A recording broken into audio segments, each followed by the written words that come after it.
Good afternoon.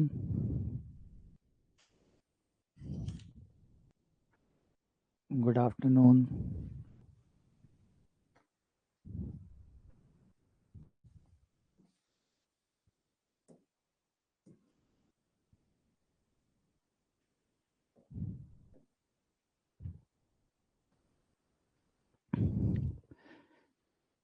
सभी को good afternoon.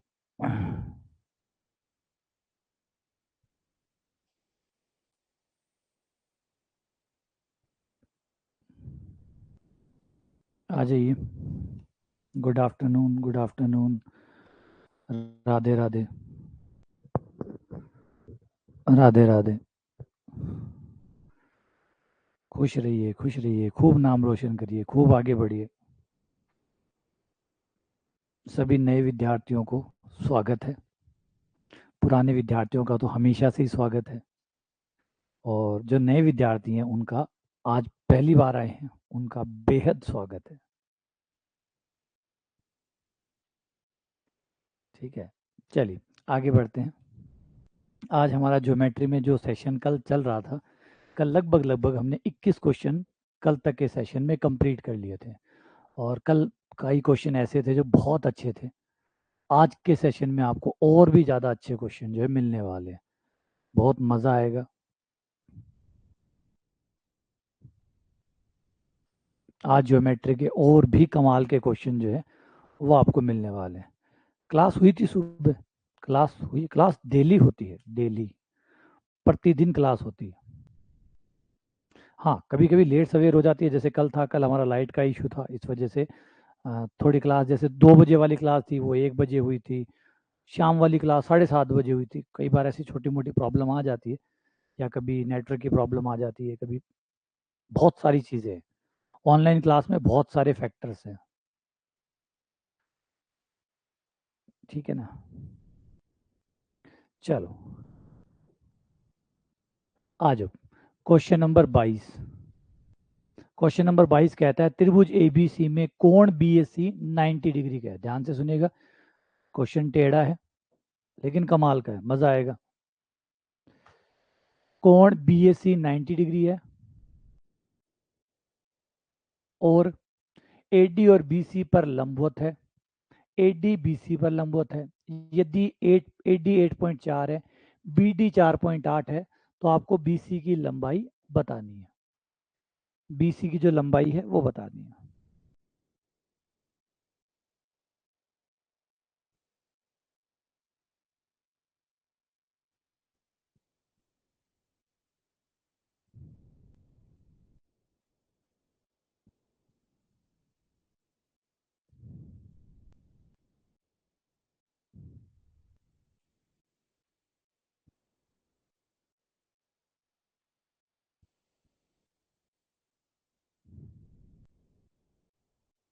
हाँ, वो सुबह वाली क्लास की रिकॉर्डिंग अभी तक आई नहीं है, शायद हो सकता है प्रोसेसिंग चल रही हो या कुछ और चल रही हो, इस वजह से नहीं आई हो।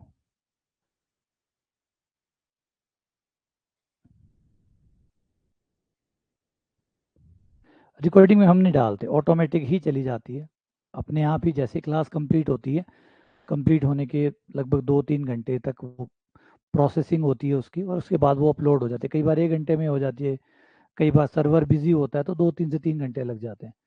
आज अभी तक नहीं आई, अब तक तो आ जाना चाहिए था।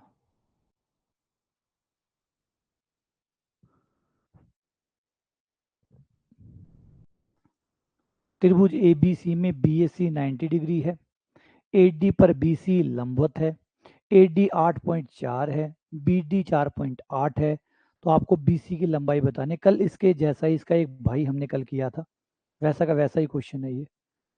कल जो किया था उसके जैसा ही क्वेश्चन है ये, बिल्कुल। शाबाश, शाबाश सूर्य प्रकाश, शाबाश मीरा, शाबाश माया, शाबाश सुधांशु, बढ़िया, बहुत बढ़िया।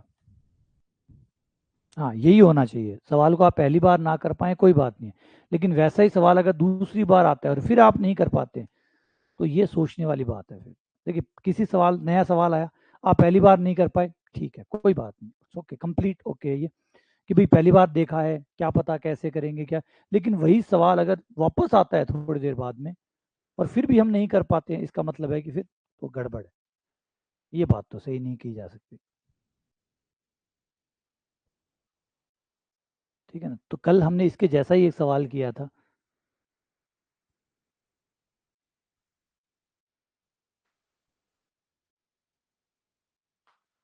यहाँ पे आपको ध्यान देना है और ध्यान से आपको भुजाओं को लेना है, भुजाओं को ध्यान से लेना है। ठीक है, जल्दी।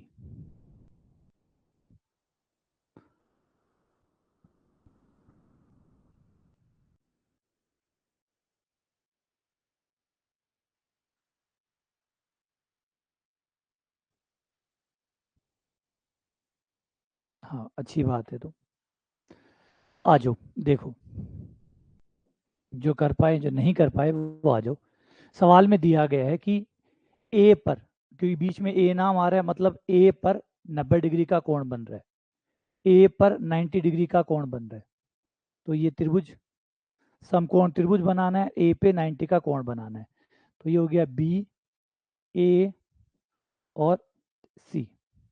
ठीक है, ये आपका 90 डिग्री का यहाँ पे कोण है। आगे ये कहा गया है एडी बीसी पर लंब है, यानी एक लंब खींचना है आपको एडी जो बीसी पर लंब होगा।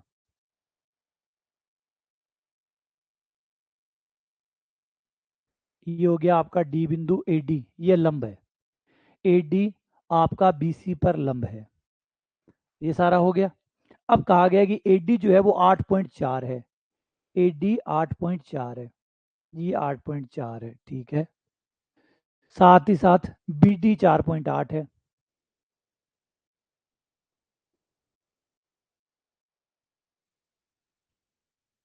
बीडी 4.8 है, हो गया, क्लियर है। आगे पूछा गया बीसी की लंबाई निकालो, जो बीसी है उसकी लंबाई ये पूरी निकालो, बीसी की लंबाई निकालो। तो बीसी की लंबाई तो नहीं निकालेंगे हम, सिर्फ इसकी लंबाई निकालेंगे। अगर आपको एक फॉर्मूला पता है तो आप डायरेक्ट कर सकते हैं, फॉर्मूला अगर पता है तो डायरेक्ट कर सकते हैं, फॉर्मूला नहीं पता है तो कोई बात नहीं, बिना फॉर्मूलों के भी आप जो समरूपता है समरूपता से कर सकते हो कि ये वाला त्रिभुज समरूप है इस त्रिभुज के, दोनों त्रिभुज समरूप है, दोनों त्रिभुज समरूप है तो भुजाएं समानुपाती होगी। लेकिन कौन सी भुजा किसके समानुपाती होगी ये इंपॉर्टेंट है। ठीक है ना, कौन सी भुजा किसके अनुपात में आएगी, किसके बटे में आएगी, ये ढंग से रखना पड़ता है। ये कल भी एक सवाल ऐसा ही किया था हमने, याद होगा। कल भी हमने एक सवाल ऐसा किया था कि भुजाओं को सही ढंग से रखना होगा आपको, कौन सी भुजा किसके साथ अनुपात में आएगी ये देखना होगा, जो कोण बराबर होगा वैसे भुजाओं को सेट करना होगा। ठीक है ना, तो इसमें ये दिक्कत है। और नहीं तो सीधा फॉर्मूला, एक सीधा फॉर्मूला ये है कि कर्ण पे डाला गया लंब एडी का स्क्वायर बराबर होता है इन दोनों भुजाओं का गुणनफल B D into D C. आप डायरेक्ट इस फॉर्मूले का इस्तेमाल कर सकते हैं, ए डी का स्क्वायर बराबर होता है B D into D C. इस फॉर्मूले का डायरेक्ट इस्तेमाल करके भी कर सकते हो। तो ये है आपका 8.4 का स्क्वायर, बी डी है आपका 4.8 into D C, D C बराबर आ जाएगा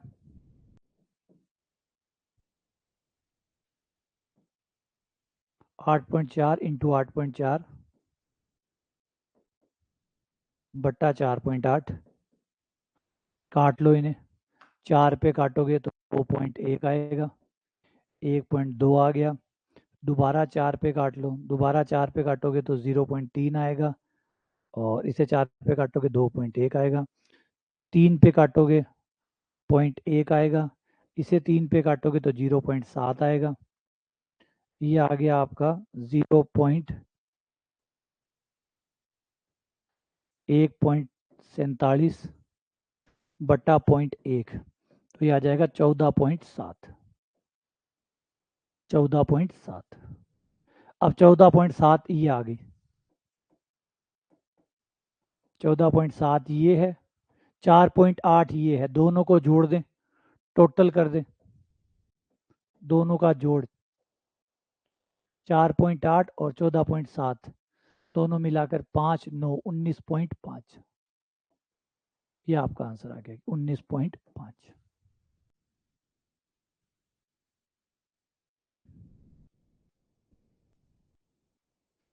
तो याद रखिए इसको आप दो तरीके से कर सकते हैं, इस क्वेश्चन को दो तरीके से। अगर आपको फॉर्मूला पता है तो आप फॉर्मूले से कर सकते हैं, अगर आपको फॉर्मूला नहीं पता है, वैसे तो फॉर्मूले लिखे हुए हैं जो मैंने आपको शीट दी है उसमें ये सारे फॉर्मूले लिखे हुए हैं, तो आप वहाँ से फॉर्मूले याद कर लीजिए, फिर सवाल सीधा कर लीजिए।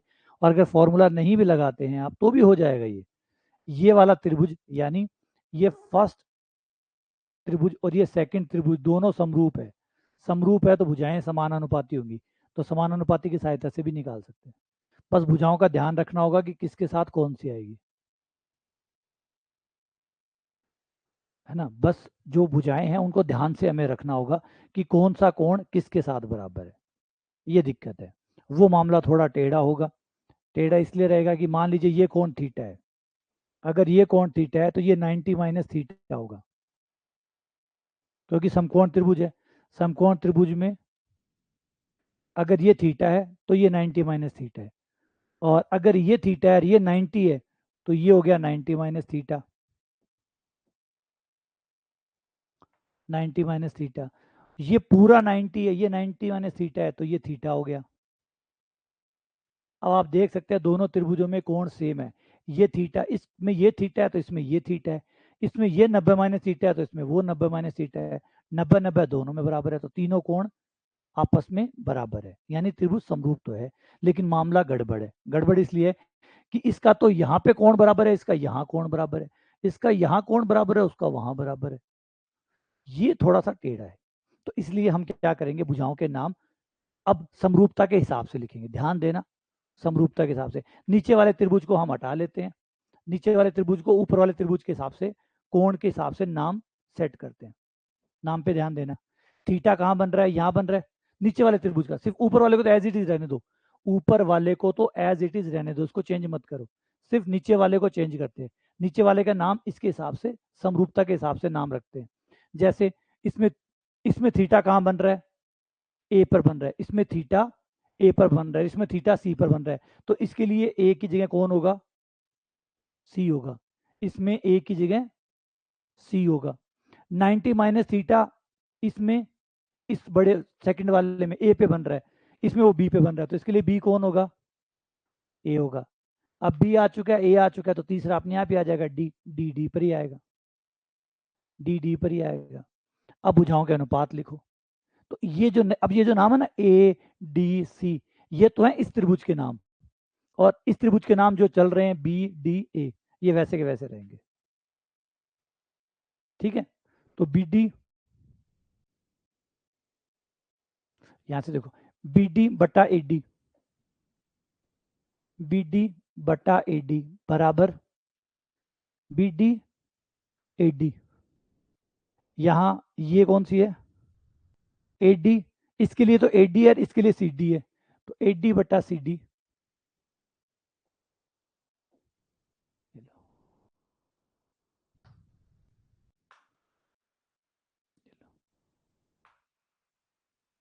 हाँ तो यही तो बता रहा हूँ, ये ध्यान से लेना पड़ता है आपको, ये ध्यान से लेना पड़ता है, क्योंकि देखो थीटा यहाँ बन रहा है, इसका थीटा यहाँ बन रहा है, इसका यहाँ बन रहा है, तो कोण से कोण मिला के रखना पड़ता है, सिर से सिर मिलाना पड़ता है। जब दो त्रिभुज समरूप होते हैं ना, दो त्रिभुज समरूप होते हैं तो इसमें कोण कहाँ पे है, वही कोण इसमें, वो कोण कहाँ है, दोनों के सिर से सिर मिलाने होते हैं, है ना, दोनों को एक दूसरे के ऊपर रखना होता है कोणों के हिसाब से, और फिर आती है समरूपता, फिर आती है ये वाली भुजा के बटे ये भुजा के बटे ये, इस भुजा के बटे ये, तो उस तरीके से फिर बनता है ये। अब देखो वज्र गुणा करो तो वही बन जाएगा आपका B D into C D, ये रहा B D into C D बराबर ए डी स्क्वायर, ठीक है ना, क्लियर है।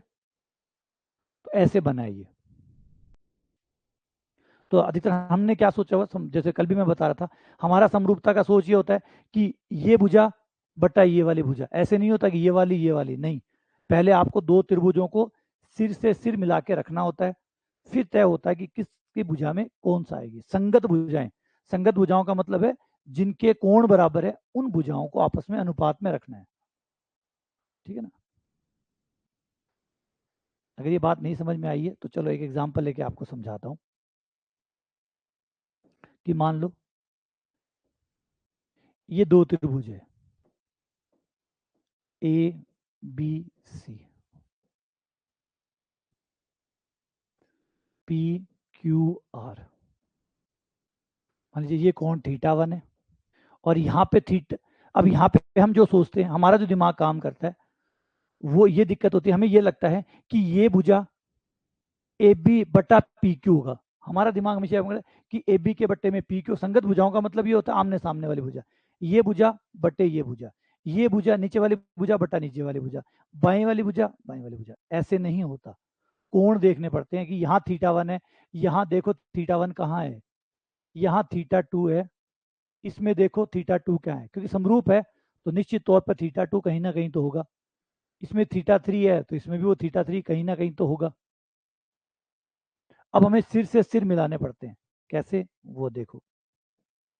यहाँ देखो θ1, यहाँ पे θ1 किस पे बन रहा है, आर पे। यहाँ किस पे बन रहा है, ए पे। तो ए का नाम क्या होगा उसके हिसाब से, आर। फिर θ2 कहाँ बन रहा है, बी पर। यहाँ θ2 कहाँ बन रहा है, पी पर। तो बी का नाम क्या होगा, पी। फिर सी, सी पे बन रहा है θ3 और क्यू पे बन रहा है θ3, तो ये होगा क्यू। तो ये त्रिभुज ऐसे आएगा।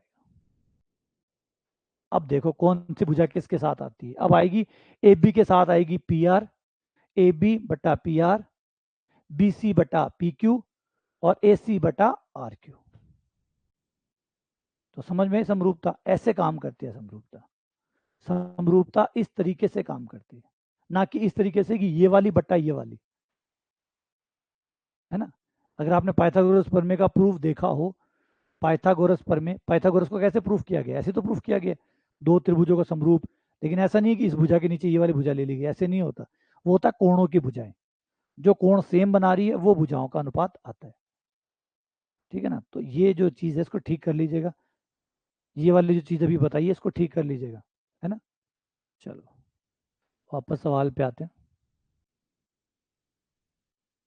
ठीक है, अगला सवाल।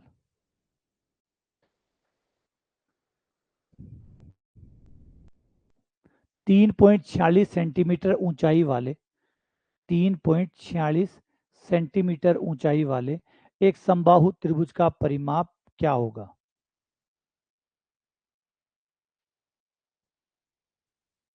परिमाप क्या होगा।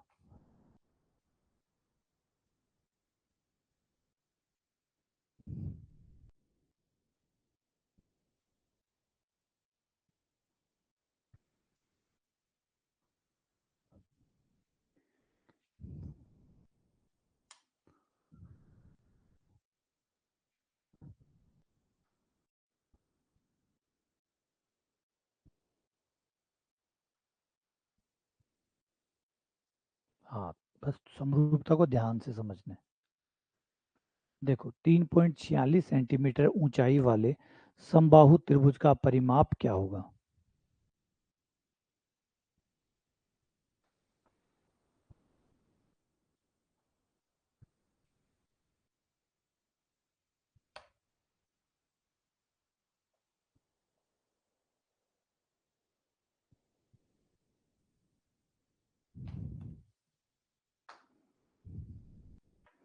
परिमाप का मतलब है तीनों भुजाओं की लंबाई। 3.46 ऊंचाई दी हुई है, त्रिभुज समबाहु है, समबाहु है मतलब तीनों भुजाएं बराबर है। समबाहु त्रिभुज है मतलब तीनों भुजाएं बराबर है, तीनों की तीनों भुजाएं समान है। 3.46 सेंटीमीटर ऊंचाई, ऊंचाई 3.46 है। समबाहु त्रिभुज है मतलब तीनों भुजाएं बराबर है, तीनों भुजाएं बराबर है। तो परिमाप क्या होगा। परिमाप के लिए भुजा निकाल लो और याद करो भुजा और ऊंचाई में क्या संबंध होता है। समबाहु त्रिभुज की भुजा और ऊंचाई में क्या रिलेशन होता है। डायरेक्ट फॉर्मूला पता है तो ठीक है, नहीं है तो छोटा सा ही है, बनाया भी जा सकता है। ये समबाहु त्रिभुज, ये ऊंचाई h, ये ऊंचाई h, ये भुजा a, समबाहु त्रिभुज का प्रत्येक कोण 60 का होता है, ये 60, प्रत्येक कोण 60 का होता है। तो आप यहाँ पे त्रिकोणमिति का भी इस्तेमाल कर सकते हैं। ये कर्ण हो गया, ये लंब हो गया, ये आधार हो गया। ठीक है, कर्ण बटा लंब, कर्ण बटा लंब बराबर, या लंब बटा कर्ण, एच का और ए में निकालो, लंब बराबर लंब बटा कर्ण, साइन आ जाएगा, लंब बटा कर्ण बराबर साइन 60, साइन 60 का मान होता है √3/2, और लंब हमारा एच है, कर्ण ए है, एच बटा ए बराबर √3/2, या एच बराबर ए इंटू √3/2। तो इस सूत्र द्वारा आप ए से एच निकाल सकते हैं, या एच हो तो उल्टा कर दो, ए निकल जाएगा। ठीक है, एक दूसरा तरीका भी होता है, पाइथागोरस प्रमेय से भी निकाल सकते हो आप। ये पूरी भुजा ए है, क्योंकि समको ये समबाहु त्रिभुज है, तो भुजाएं बराबर होगी, भुजाएं बराबर होगी तो डाला गया लंब माध्यिका की तरह काम करेगा, यानी आधा आधा काटेगा, a/2 a/2।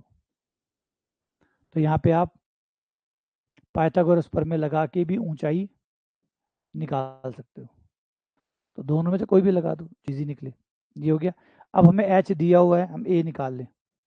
एच हमें दिया हुआ है 3.46, तो एच का मान 3.46 बराबर √3/2 इंटू ए, 2 को यहाँ ले आओ, 3.46 इंटू 2/√3 बराबर ए, 3.46 इंटू 2/√3 का मान 1.73, 1.73। ये 2 बार कट गया, 2 2 4 हो गया, ए बराबर आ गया 4। लगभग लगभग काटा है मैंने, है ना, 3.46 से 1.73 कट गया, लगभग दुगनी बार, 2 बार कट गया, तो 2 दूनी 4, ए का मान आ गया 4। तो ए का मान 4 आ गया, तो पूरा परिमाप कितना आ जाएगा? परिमाप 3 गुना भुजा होगा, समबाहु त्रिभुज है, तीनों भुजाएं बराबर होगी, तो परिमाप आपका आएगा 3a के बराबर, 3 इंटू ए है हमारा 4, तो 3 गुणा 4 बराबर 12, आंसर आ गया 12।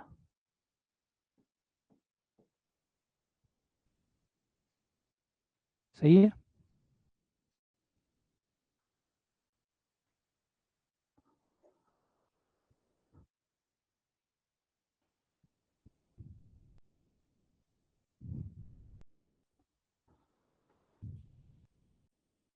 चलो आगे बढ़ते हैं अगले सवाल पे। किसी को दिक्कत हो तो बता दीजिएगा, किसी को परेशानी हो तो बता दीजिएगा।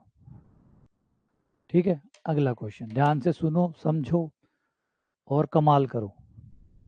ए बी सी एक समकोण त्रिभुज है जिसमें कोण बी समकोण है। ए सी पर डी इस प्रकार से स्थित है कि ए डी 12 है, सी डी 16 है।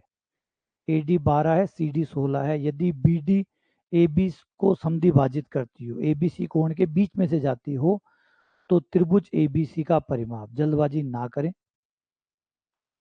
धैर्य रखें।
पहले तो सही से चित्र बनाइए, और चित्र बनाने के बाद देखिए कि कौन सी परमें जो है, कौन सा नियम जो है वो इस पे काम करेगा, कौन सा फॉर्मूला या कौन सी परमें इस पे काम करेगी। प्रमेय को पहचानिए।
ठीक है,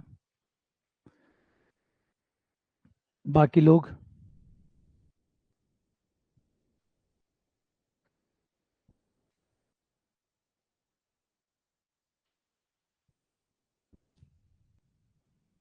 बाकी लोग।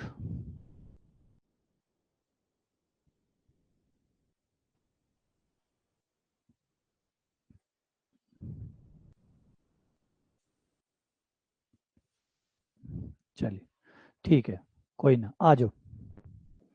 नहीं कर पाए तो देखो, त्रिभुज एबीसी में एक समकोण त्रिभुज है, और कहाँ बन रहा है? जिसमें कोण बी समकोण है, बी पे समकोण बन रहा है। तो जहां 90 का कोण बनाओ उसका नाम बी रखना है।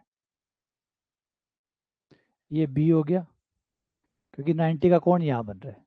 तो ये अपने आप ही एक ए हो गया और एक सी हो गया। उसके बाद में कहा गया ए सी बिंदु डी इस प्रकार से स्थित है। ए सी के ऊपर एक बिंदु डी है, ये आपका बन गया बी डी। अब बी डी क्या कर रहा है वो ध्यान दो, बी डी ही कमाल कर रहा है। ए बी सी को समद्विभाजित करता है, समद्विभाजित करता है मतलब आधा आधा बांटता है। तो 45 इधर और 45 इधर।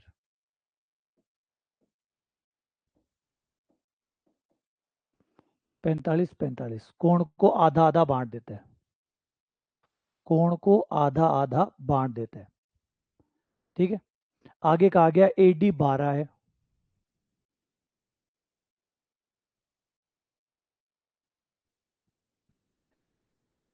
और सी डी 16 है, सी डी 16 है।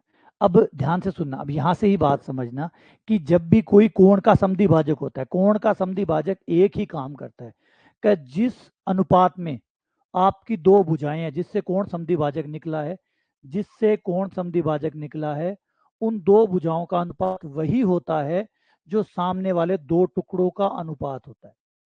ये कोण समद्विभाजक करता है। कोण समद्विभाजक का कमाल ये होता है कि कोण समद्विभाजक जिस भी शीर्ष से निकलता है, जो दो भुजाएं हैं उनका अनुपात वही होता है जो अनुपात सामने वाली दो जो भुजा है उसके जो दो टुकड़े करता है, उनका अनुपात भी वही होता है। अगर यहाँ इनका अनुपात देखें तो इनका अनुपात है 12 और 16। थोड़ा सरल करें तो 3:4। ये 3:4 में कटे, इसका मतलब ये भी 3:4 में कटेंगे, ये भी 3:4 में कटेंगे। हाँ, 3:4 का मतलब ये नहीं कि 3 और 4, 3:4। मतलब अगर ये 3x है तो ये 4x है, अगर ये 3x है तो ये 4x है। अच्छा, अगर ये 3x है ये 4x है, तो पाइथागोरस प्रमेय के अनुसार ये 5x है, ये 5x हुआ, ये 5x के बराबर हुई। और 5x हमें पता है 12 और 6 28 के बराबर है, ये तो 28 है, 12 और 16 28, तो 5x बराबर 28 हो गया।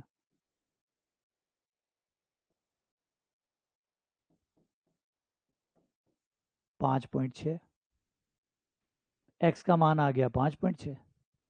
अब 5.6 है तो ये कितनी होगी, 4 से गुणा कर दो, 22.4। ये कितना हो गया, 6 × 18, 8, 16, 16.8। क्या पूछा है क्वेश्चन ने, ABC का, त्रिभुज ABC का परिमाप। परिमाप कितना हो जाएगा, तीनों को जोड़ दो, तीनों भुजाओं को जोड़ दो, 16.8 प्लस 22.4 प्लस 28, टोटली 28 है ना, टोटल 28।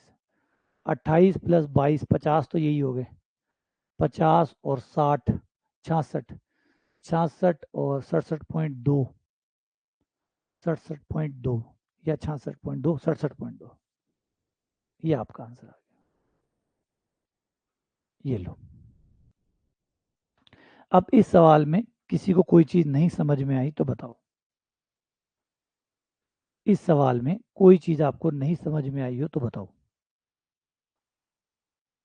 प्लीज अभी बता दो, क्योंकि फिर स्लाइड आगे चली जाती है ना, और अलग अलग साइड पे हम अलग अलग क्वेश्चन कराते हैं तो फिर बाद में नहीं बता पाऊंगा, तो प्लीज जिसको भी पूछना है वो साथ में ही पूछते चलो। नहीं, जल्दी रिप्लाई कर दिया, फिर आगे भी बढ़ना होता है।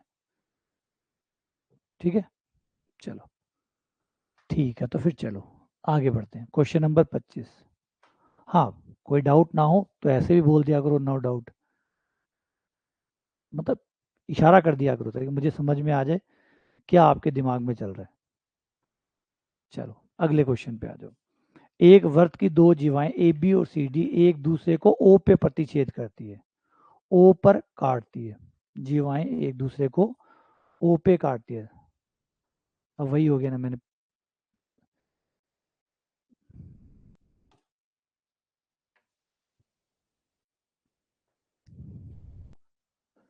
एक बार आप करो। इस क्वेश्चन में ये था कि ये 12 है, ये 16 है, ये 12 है, 16 है, और ये जो है ये कोण समद्विभाजक है, ये जो BD है, क्वेश्चन ने कहा है कोण समद्विभाजक है। कोण समद्विभाजक यही करता है कि वो जिन दो भुजाओं के बीच में से निकला है उनको उसी अनुपात में बांटता है जिस अनुपात में वो सामने वाली भुजा का बांटता है। यानी कहने का मतलब इन दो का अनुपात, इन दो का अनुपात वही होगा जो इन दो का है, तो इन दो का अनुपात ही इन दो का अनुपात है, तो इनका अनुपात 12 और 16 का अनुपात क्या हुआ, 3 और 4, तो इनका अनुपात 3-4 है, तो इनका अनुपात भी 3-4 होगा। अब 3-4 अनुपात होने का मतलब क्या होता है, अगर इसके ये 3 की है तो वो 4 की है, यानी ये अगर 3x की है तो वो 4x की है, ठीक है ना, तो ये 3x होगी। 3-4 का मतलब 3:4 का मतलब ये नहीं, मान लो दो आदमी ने बिजनेस किया और लास्ट में उनको 3:4 में लाभ हुआ, इसका मतलब ये नहीं इसको 3 रुपए लाभ हुआ और इसको 4 रुपए लाभ हुआ। 3-4 का अनुपात का मतलब जो भी रुपए थे उनका अनुपात 3 और 4 था, है ना, तो ये 3x होगी, ये 4x होगी, ये 3x हो गई, ये 4x हो गई, तो पाइथागोरस के हिसाब से ये 5x होगी, है ना, कर्ण लंब का वर्ग प्लस आधार का वर्ग बराबर कर्ण का वर्ग, वो 5x आ जाएगा। हमारे लिए ये 5x हुई है, इसने तो 28 बता रखी है, तो 5x बराबर 28 हो गया, तो x का मान आ गया। x का मान हमने यहाँ रखा और दोनों भुजाएं निकाल ली, फिर तीनों भुजाओं को जोड़ दिया, परिमाप आ गया। तीनों भुजाओं को जोड़कर परिमाप निकाल लिया। ठीक है, चलो अगला सवाल। एक वर्त की दो जीवाएं ए बी और सी डी जीवाएं हैं जो एक दूसरे को ओ पे काटती है। एक व्रत की दो जीवाएं, एक का नाम है ए बी, एक का नाम है सी डी, एक दूसरे को ओ पर प्रतिच्छेद करती है। देखो जब भी ज्योमेट्री पढ़ो फॉर्मूलों के साथ कोई समझौता नहीं, अगर फॉर्मूले आपको नहीं पता है ना, तो ये सबसे बड़ा दिक्कत आ जाती है ज्योमेट्री। ज्योमेट्री को आपको फॉर्मूलों के बिना नहीं कर सकते, इसीलिए मैंने जो ज्योमेट्री वाले फॉर्मूले हैं वो आपको बना के भेजे हुए हैं, पढ़े हैं, उसको प्रिंट आउट निकलवाइए, अपने पास रखिए। अच्छा, स्कूल में नेटवर्क नहीं रहता, ये तो परेशानी है। एयरटेल या जियो, अब एक प्रॉब्लम ये होगी ना, कंपनियां कम हो गई, पहले तो इतनी सारी कंपनियां थी, कोई ना कोई पहुंचने की कोशिश करती थी, अब कंपनियां दो बची है, जियो और एयरटेल। चलो बढ़िया है, जियो और एयरटेल दो तो बची है, एक बची होती तो फिर तो वो संभालती ही नहीं, उसको पता होता कि बस मैं ही हूँ जो हूँ।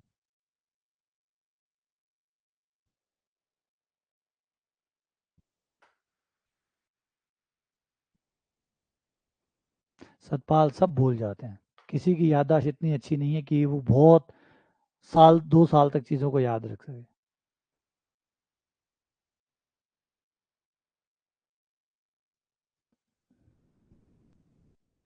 ज़्यादा तो अपने आप ही हो जाता है जब आप 3 लाइव क्लास लेते हो।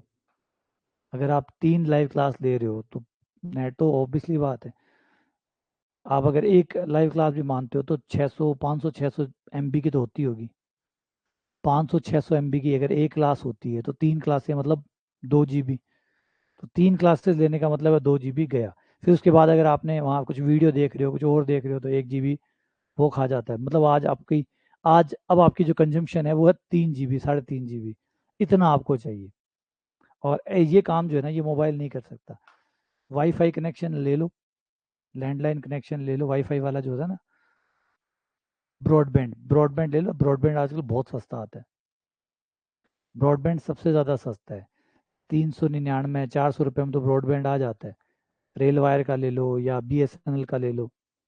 बीएसएनएल का आराम से 50 एमबीपीएस का अनलिमिटेड के साथ 399 रुपये में आता है चाहे जितना नेट चलाओ फिर कोई टेंशन ही नहीं है। इतने में तो जितने में हम 1 जीबी मोबाइल में लेते हैं ना मोबाइल वाला महंगा पड़ता है। आप डेटा यूज़ कर रहे हैं मोबाइल वाला और मोबाइल वाला महंगा पड़ता है। ब्रॉडबैंड वाला यूज़ करो जितना चाहे यूज़ करो। वो अनलिमिटेड है। समझे दोनों में फ़र्क क्या है। वो जो टावरों से आता है ना वो टावर कॉस्ट ऐड हो जाती है उसमें। और वो प्लस वो नेट आपके साथ साथ पीछे पीछे जहाँ भी आप जा रहे हो उसे आपके साथ साथ चलना पड़ता है इसलिए वो कॉस्टली होता है। वो दुनिया में भी कॉस्टली है।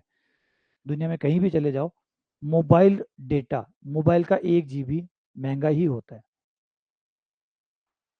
लेकिन आप लोग वो हो जो महंगी चीज़ें ही पसंद करते हो।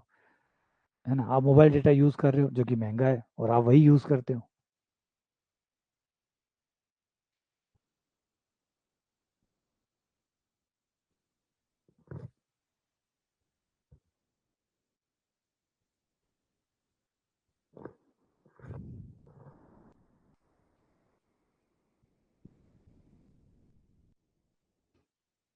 आ जाओ।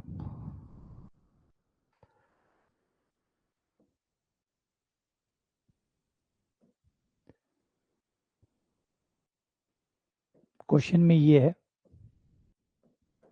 कि दो जीवाएं हैं एक है ए बी और एक है सी डी। तो ये लिया ए बी। ए बी जीवा दूसरी जीवा है सी डी।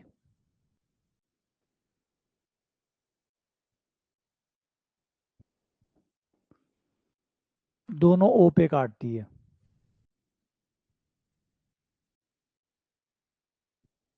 अच्छा 360 पे सेट कर लेते तो नहीं लगती। फिर भी मैं आप लोगों को कहूँगा कि अब देखो आप पढ़ने वाले बच्चे हो आपका नेट इतना ज़्यादा इम्पोर्टेंट नहीं है और ये करना भी चाहिए आपको। अब अभी आप अगर मान लो अगर आप मूवी देख रहे हो उसमें कोई डेटा खर्च करते हो तो गलत चीज़ है लेकिन पढ़ने में खर्च कर रहे हो तो आपकी डेटा की रिक्वायरमेंट जो है वो ज़्यादा है भी और होनी भी चाहिए। मतलब आज आप डाटा कंजम्पशन अगर आप डाटा के पीछे पढ़ाई को कम कर रहे हो कि डेटा खर्च ज़्यादा होगा तो ये काम करते हैं पढ़ाई कम कर देते हैं तो आप बहुत बड़ी गलती कर रहे हो। है ना। पढ़ाई ज़्यादा इंपॉर्टेंट है बजाय डेटा के। तो एक छोटा ब्रॉडबैंड है एक ब्रॉडबैंड कनेक्शन ले लो 300 350 रुपये 399 रुपये मंथली चार्ज आता है उसका। पूरा घर यूज़ करो और फिर आपकी कोई वो नहीं रहेगा लिमिटेशन नहीं रहेगी। बाकी जो वहाँ पे जाते हैं लाइब्रेरी जाते हैं वहाँ पे भी अनलिमिटेड होता है। एक लाइब्रेरी ज्वाइन कर लो वहाँ पे अनलिमिटेड होता है सारा दिन नेट चलाओ सारा दिन वीडियो देखो डाउनलोड कर लो वहाँ जाके वो भी ठीक है वैसा भी कर सकते हो आप लोग। लेकिन अब आप इसकी भी 2 जीबी डेटा है इसके लिए आप पढ़ाई को कम कर दो ये गलत हो जाएगा।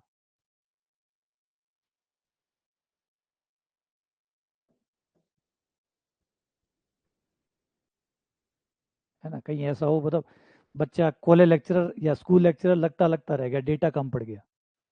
है ना। ऐसा नहीं होना चाहिए ये कहानी नहीं बने कि डेटा कम पड़ गया था वरना तो आज बच्चा कॉलेज लेक्चरर होता।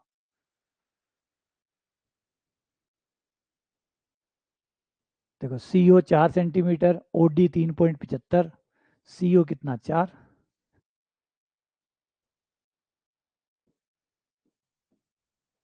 ये 4 और OD 3.75,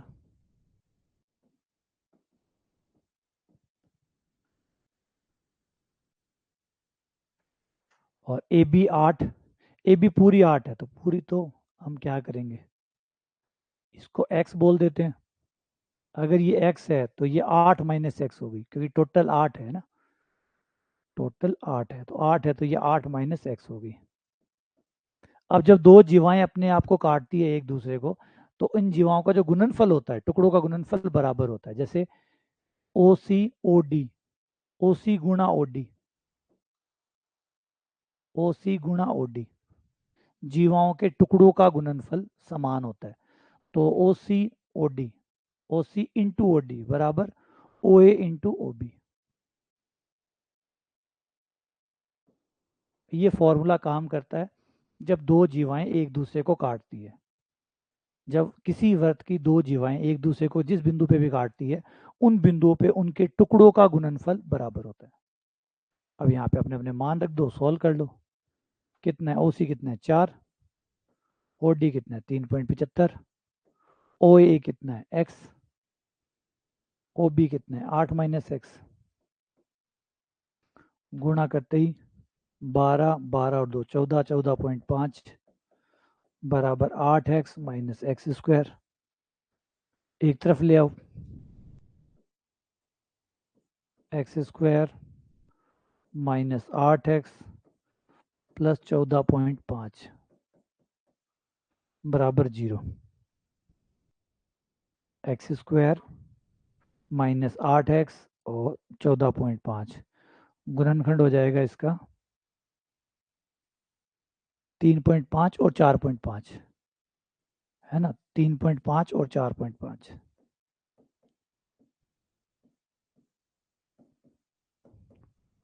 और चाहो तो 2 से गुणा कर लो, दशमलव दशमलव छूट जाए, 2 से गुणा कर लो, दशमलव खत्म हो जाएगा।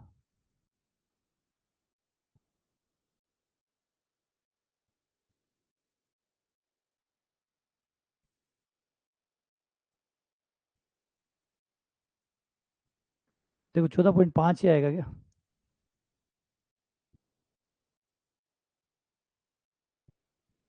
अच्छा 3.75 गुणा 4, ये 15 हो गया। अच्छा ठीक है, ठीक है, 15 ही हो गया, फिर झंझट ही खत्म।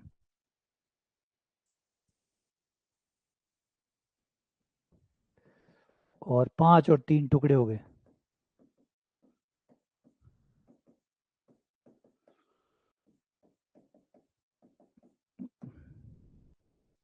सबसे छोटे टुकड़े की लंबाई होगी 3। एक टुकड़ा 5 आएगा और एक 3 आएगा। क्वेश्चन ने पूछा है सबसे छोटे टुकड़े की लंबाई, सबसे छोटे की हो जाएगी 3। वैसे टुकड़े 5 और 3 होंगे, लेकिन पूछा छोटे वाला है तो छोटे वाला 3 होगा।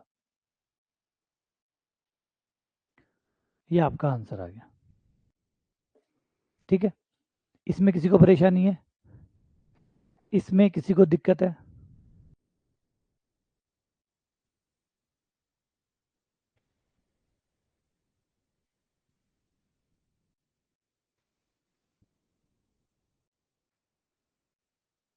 नहीं, हाँ तुम्हारा सही था। चलो फिर अगले क्वेश्चन पे, क्वेश्चन नंबर 26। त्रिभुज ABC में यदि BD और CD, भाई जिसको भी प्रॉब्लम हो हाथों हाथ बता दिया करो, है ना।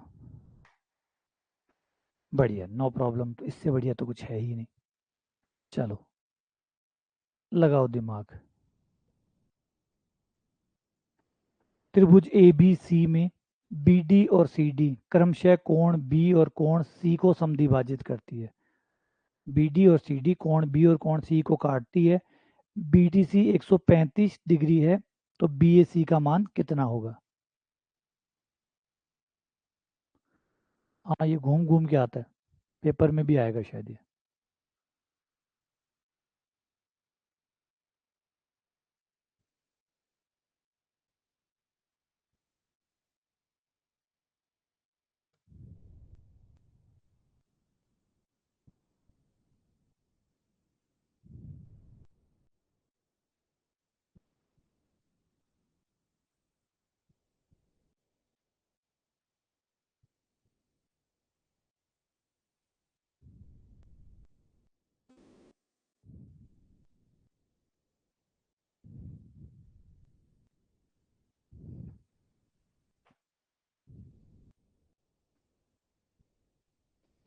सभी लोग जो नए आए हैं वो प्लीज़ पहले थ्योरी के वीडियो ज़रूर देख लें। जो भी क्लासेस हो रही हैं उनके थ्योरी के वीडियो आपके कंटेंट के अंदर डले पड़े हैं, तो वहाँ से थ्योरी वीडियो ज़रूर देख लें। जैसे अभी हमारी जो दोपहर वाली क्लास है उसमें ज्योमेट्री एंड मेंसुरेशन चल रहा है, तो ज्योमेट्री एंड मेंसुरेशन सेकेंडरी का टॉपिक है, मतलब 10th क्लास का टॉपिक है। तो हमारे सिलेबस को 3 भागों में डिवाइड किया गया है: secondary level, senior secondary level और ग्रेजुएशन और पोस्ट ग्रेजुएशन लेवल। तो जो सेकेंडरी लेवल है, दोपहर में जो क्वेश्चन हम करते हैं वो सेकेंडरी लेवल के टॉपिकों के होते हैं, शाम को सीनियर लेवल के होते हैं, सुबह ग्रेजुएशन लेवल के होते हैं। तो जो लोग नए आए हैं, जिनको नहीं पता है, ये जो चल रहा है अभी, ये प्रैक्टिस चल रही है, सवाल चल रहे हैं, इसकी जो थ्योरी है वो आपको वहाँ लेक्चर कंटेंट वाला जो पार्ट है वहाँ मिल जाएंगे। वहाँ आप सेकेंडरी वाले फोल्डर में जाएंगे, ऊपर ही ऊपर आपको ज्योमेट्री एंड मेंसुरेशन दोनों के फोल्डर मिलेंगे, उनके अंदर थ्योरी के वीडियो है, वो देख लें। ठीक है ना? जिन लोगों ने नहीं देखा है प्लीज़ वो ज़रूर देख लें, जो नए हैं खासकर।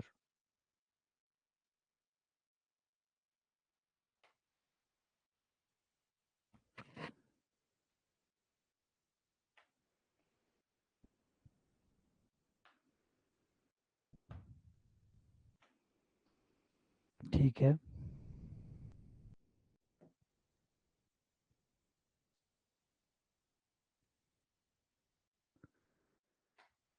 तो ये क्वेश्चन है, त्रिभुज ABC,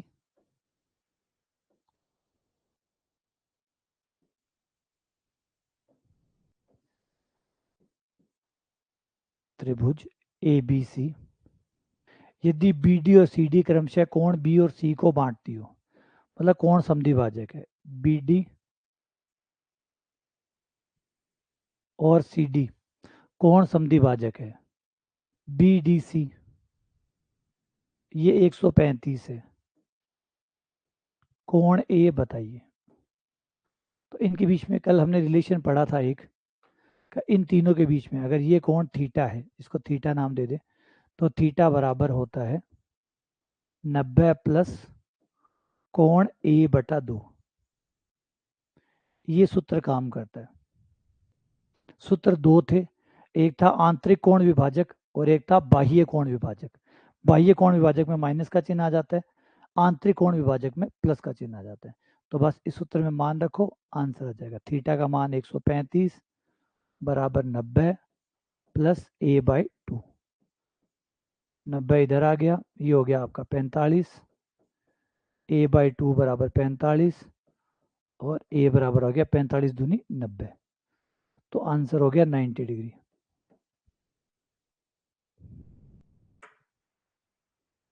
तो आंसर आ गया 90 डिग्री। A/2 होता है, A नहीं होता, A/2 होता है।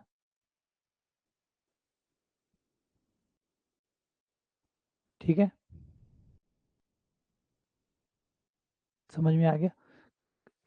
भी हमने किया था। और दो फॉर्मूले हैं, एक तो है आंतरिक कोण का विभाजक, यानी जो अंदर वाले कोण है इनका, और एकल वाला वीडियो देखोगे तो उसमें समझ में आ जाएगा बाह्य कोण विभाजक, आंतरिक कोण और बाह्य कोण। ठीक है, चलो अगला सवाल।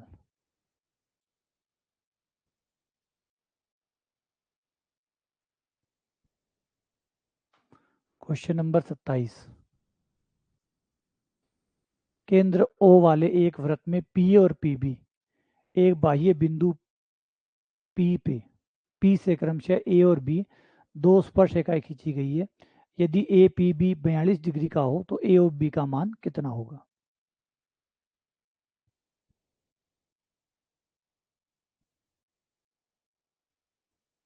हाँ, वो प्रैक्टिस होती चली जाती है ना, सारा प्रैक्टिस का खेल है। सारा है बार बार प्रैक्टिस करना, बार बार चीज़ों को दोहराना। और उससे भी ज़्यादा जो इम्पोर्टेंट रहता है, जो मैं कहता हूँ, नियमितता। अगर आप नियमित कर रहे हैं ना, तो धीरे धीरे महीने 2 महीने में आप खुद से ही महसूस करने लग जाएंगे कि फील गुड आने लग जाएगा, अच्छा हो रहा है, ठीक हो रहा है। ये कमाल की चीज़ है, मतलब जो कंटिन्यूटी है ना, वो बहुत ही कमाल की चीज़ है। तो आप लोगों में से भी कई जने ऐसे हैं जो पिछले हफ्ते भर से ही कंटिन्यू है, कई लोग ऐसे भी हैं जो बहुत शुरू से ही कंटिन्यू है। तो फ़र्क उन लोगों को नज़र आने लग गया, आप लोगों को भी नज़र आने लग जाएगा।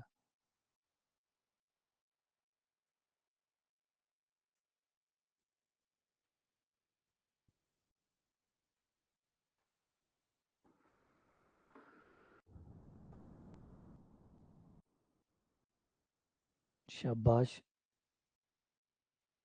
शाबाश यतेंद्र, शाबाश विक्रम, शाबाश सुरेश, शाबाश कविता, शाबाश माया, शाबाश पूनम, शाबाश साधना, शाबाश कन्हैया, शाबाश विमलेश, शाबाश आकाश, शाबाश हीरालाल, शाबाश मीरा, शाबाश मुकेश, शाबाश साक्षी, शाबाश ज्योति, शाबाश जितेश।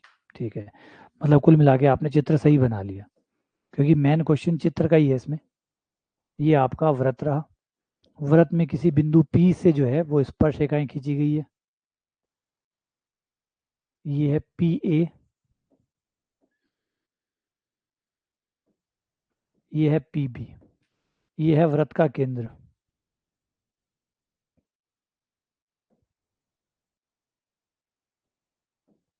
ये कोण हमें बताया गया 42 डिग्री।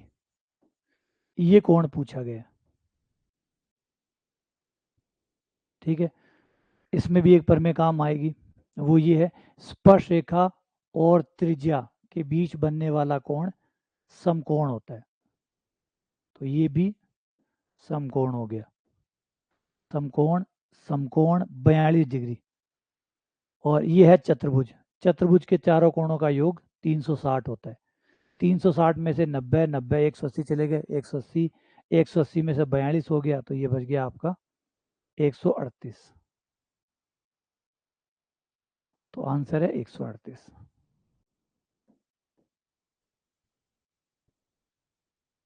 हाँ, ये याद भी रखना वैसे भी, ये चीज़ याद भी, डायरेक्ट याद भी रख सकते हो। ये थीटा होता है तो ये 180 माइनस थीटा होता है, क्योंकि ये दो तो 90 90 हो ही जाते हैं। ये दोनों तो 90 90 हो जाते हैं, तो ये अगर थीटा होगा तो ये 180 माइनस थीटा होगा, मतलब संपूरक कोण होंगे, ये सप्लीमेंट्री एंगल होंगे।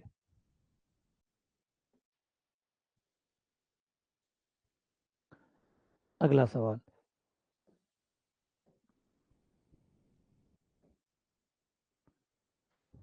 ओ केंद्र वाले, आगे से शायद मिटा हुआ है, ओ केंद्र वाले व्रत में जीवा AB और व्यास CD व्रत के अंदर बिंदु E पर मिलते हैं। ये डायग्राम थोड़ा टेढ़ा है, कोशिश करना, डायग्राम टेढ़ा है। ओ केंद्र है, ओ केंद्र वाले वर्त में जीवा AB, AB जीवा है, CD व्यास है, के अंदर बिंदु E पर एक दूसरे को काटते हैं।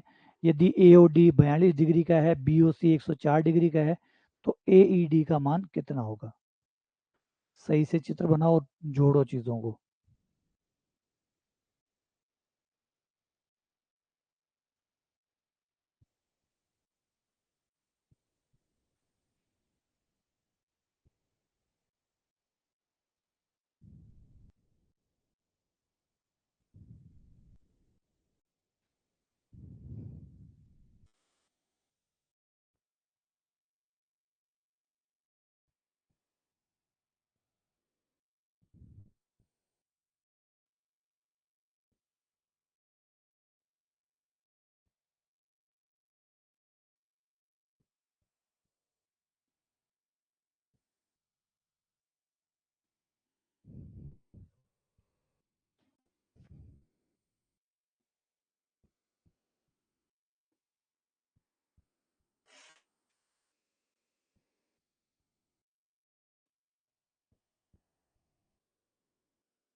थोड़ा सा टेढ़ा है, हाँ बिल्कुल।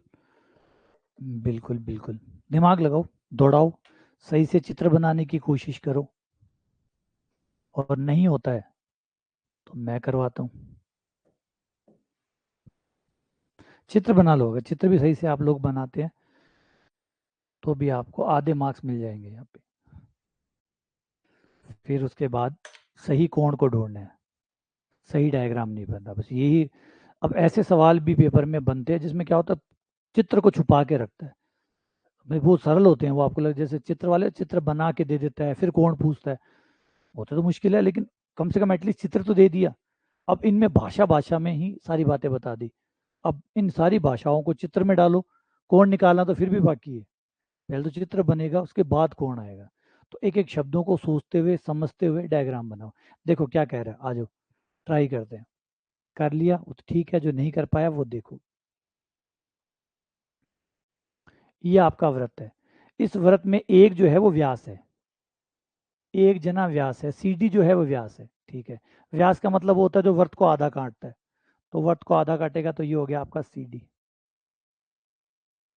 इसी पे आपका केंद्र भी होगा, क्योंकि व्यास है तो व्यास पे केंद्र तो होगा ही होगा।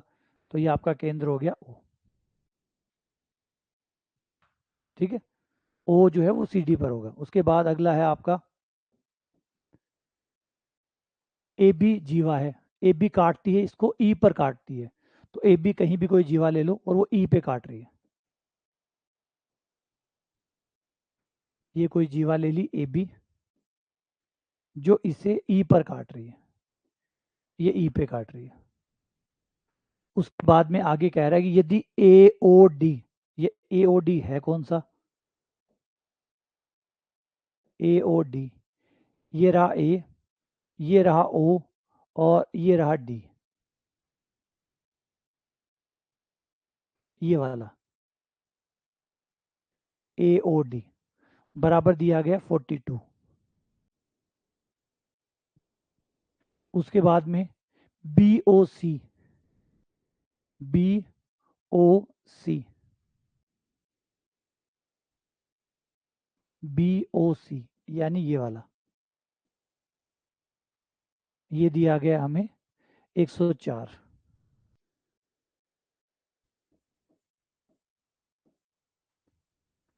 अब पूछा गया वो है ए ई डी कौन सा होगा, ए ई डी, यानी ये वाला जो कोण है,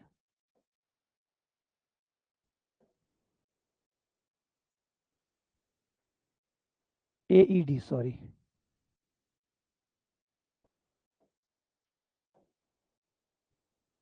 ए ई डी,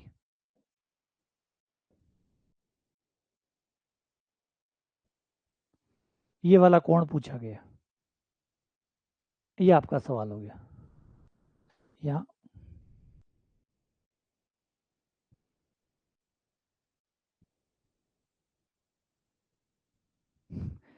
तो कौन से नाप के बना रहे हैं, नाप के थोड़ी बना रहे हैं अपन लोग, नाप के थोड़ी बना रहे हैं। अब ये इसको ऐसे ले लेते थोड़ा, या थोड़ा ऐसे ले लेते, कौन बड़े दिखने लग जाते हैं।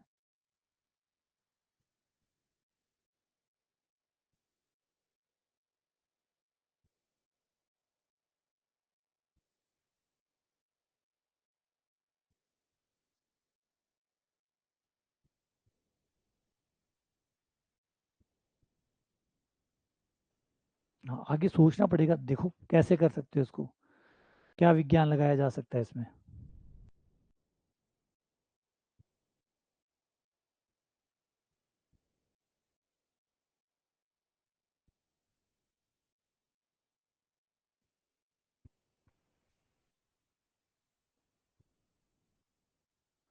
पहले यहाँ से ट्राई करो, आप लोग नहीं करते हो तो मैं करवाता हूँ।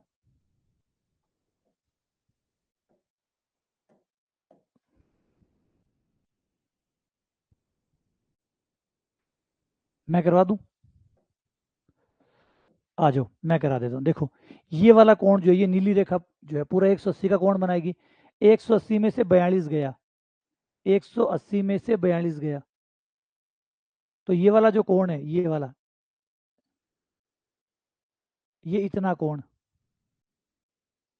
ये वाला, ये हो गया 180 माइनस 42, यानी हमारा हो गया 138। ये हो गया 138।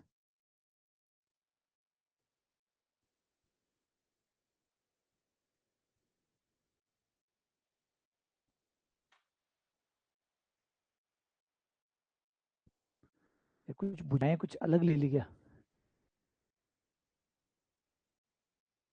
एक बार दोबारा से नाम देख लो पहले, AOD।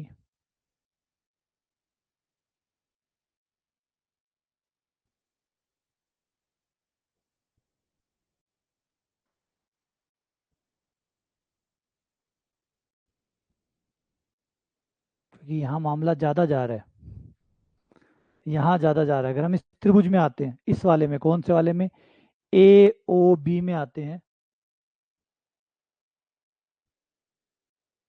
क्योंकि यहाँ क्या हो रहा है, देखो ये वाली त्रिज्या है और ये भी त्रिज्या है। त्रिज्या त्रिज्या बराबर होती है, त्रिज्याएं बराबर होंगी तो ये कोण बराबर होगा। अगर ये कोण थीटा है तो ये कोण थीटा होगा, है ना। दोनों कोण बराबर होंगे, दोनों कोण बराबर होंगे तो 138 प्लस 104, 242 तो यही हो गया, 180 से ऊपर चला गया। अब ये 180 से ऊपर जाते ही सारा गड़बड़ा गया,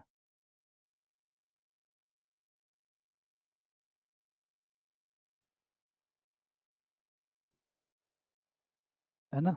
ये गड़बड़ा गया यहाँ पे।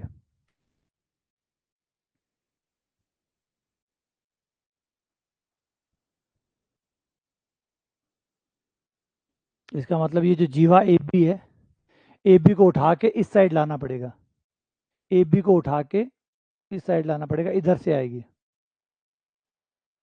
ऐसे आएगी, तब ये हो पाएगा।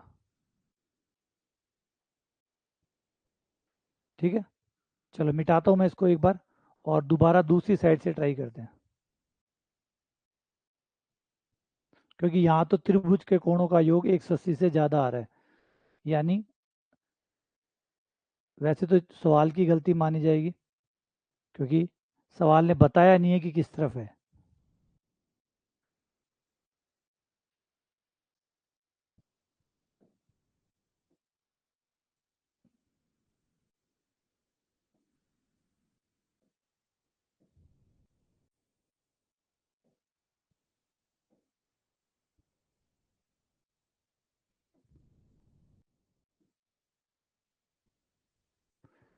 चलो ये भी AOD,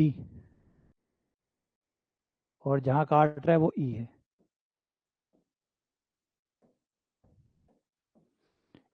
AOD, AOD, ये 42 का है। BOC, BOC,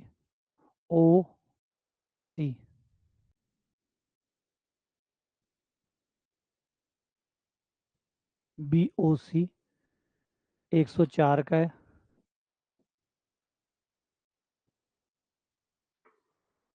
ठीक है, और AED पूछे, AED,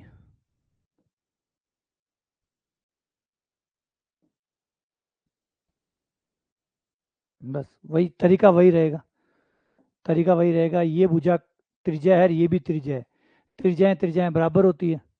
ये 104 है, इसलिए टोटल कोण 180 का होगा। तो 104, 180 में से एक 4 गए, 76, तो 76 का ये हो गया।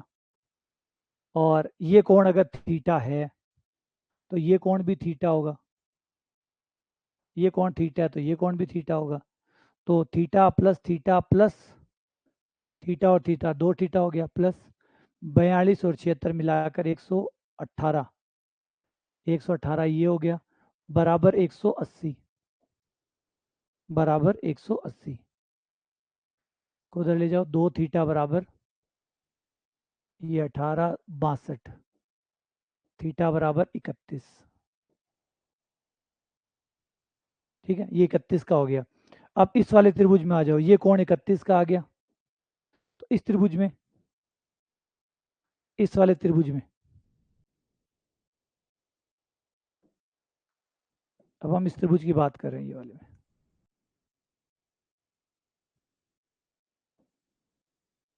इस त्रिभुज में ये 42 है, ये 42 है, ये 31 है, 42 और 31 हो गया कितना, 73। ये 73 हो गया, 73 हो गया तो ये कितना हो गया, 73, तो ये 107 हो गया, ये 107 हो गया, 107, तो ये 73 हो गया, क्योंकि 180 जोड़ होता है, ये 73 हो गया। तो आंसर आएगा 73।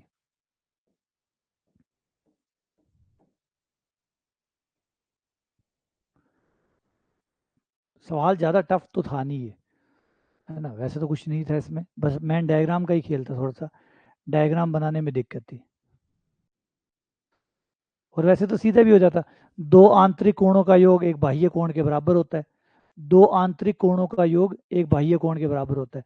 तो 42 प्लस 31 73, ये 73 हो गया, ये 73 हो गया, ठीक है ना। तो इसमें ज़्यादा वो बड़ा विज्ञान तो हमने लगाया ही नहीं है। ये लगाया, ये 104 है, ये 104 है तो ये 76 हो गया, क्योंकि टोटल 180 होता है, तो ये 104 है तो ये 76 हो गया। 42 पहले से दिया हुआ था, 42 और 42 मिला के 118 हो गया। ये दोनों त्रिज्याएं थी, ये वाली और ये वाली दोनों त्रिज्याएं थी, त्रिज्याएं थी तो भुजाएं बराबर है, बराबर भुजाएं तो कोण भी बराबर होंगे, तो ये कोण थीटा है तो वो कोण भी थीटा होगा। तो 118 ये हो गया, थीटा प्लस थीटा 2 थीटा हो गया, 2 थीटा प्लस 118 बराबर 180, 2 थीटा बराबर 62, थीटा बराबर 31। ये 31 आ गया, ये 31 और ये 42, दो आंतरिक कोणों का योग एक बाह्य कोण के बराबर होता है, वो 73 हो गया, ठीक है ना।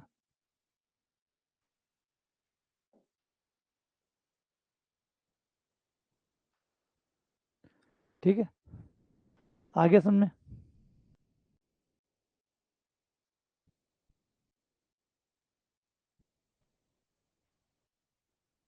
ये भी वैसे ही है, दो जीवाएं काट रही है,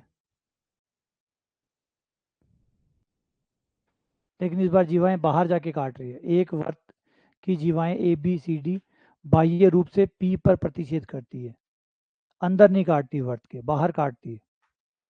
सी डी 11.6 है, पी डी 6.4 है, पी बी 7.2 है, तो ए बी किसके बराबर होगी।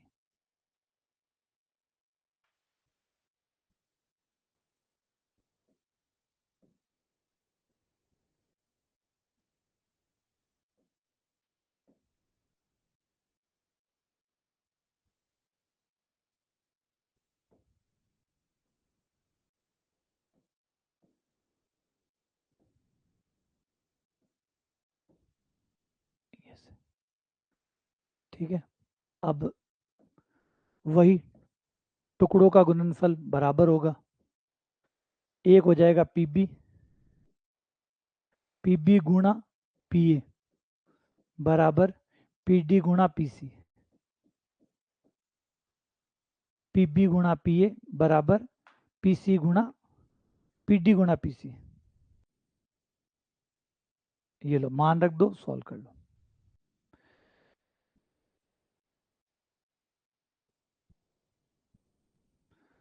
पी डी 6.4 दिया है,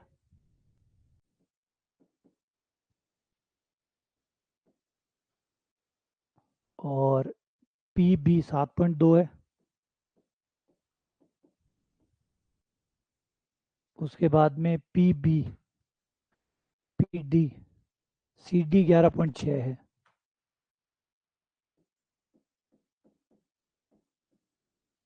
मान रख दो। पी बी का मान 7.2, पी ए का मान अगर हम इसको एक्स मान ले तो ये हो गया 7.2 गुणा एक्स, ए 7.2 प्लस एक्स बराबर पी डी हो जाएगा 6.4, पी सी हो जाएगा 6.4 प्लस 11 पॉइंट, ये हो जाएगा 18। बस 7.2 का उधर भाग दे दो, फिर एक्स का मान निकाल लो, वो आपका ए बी आ जाएगा। ये सवाल है।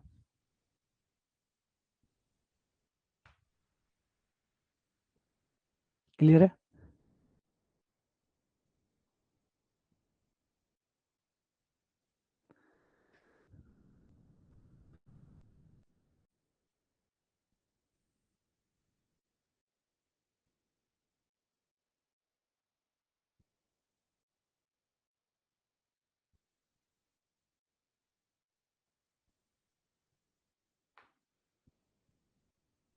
8.8, ठीक है,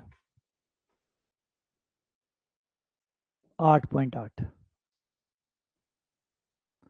अच्छा, विमलेश का 16 आ रहा है, चेक कर लेना एक बार, देख लेना 16 आ रहा है या 8.8 आ रहा है। हीरा लाल का सी आ रहा है, मतलब 8.8 आ रहा है। ठीक है विमलेश, फिर तुम भी देखो। सूर्य प्रकाश का भी सी आ रहा है। बहुमत सी बता रहा है।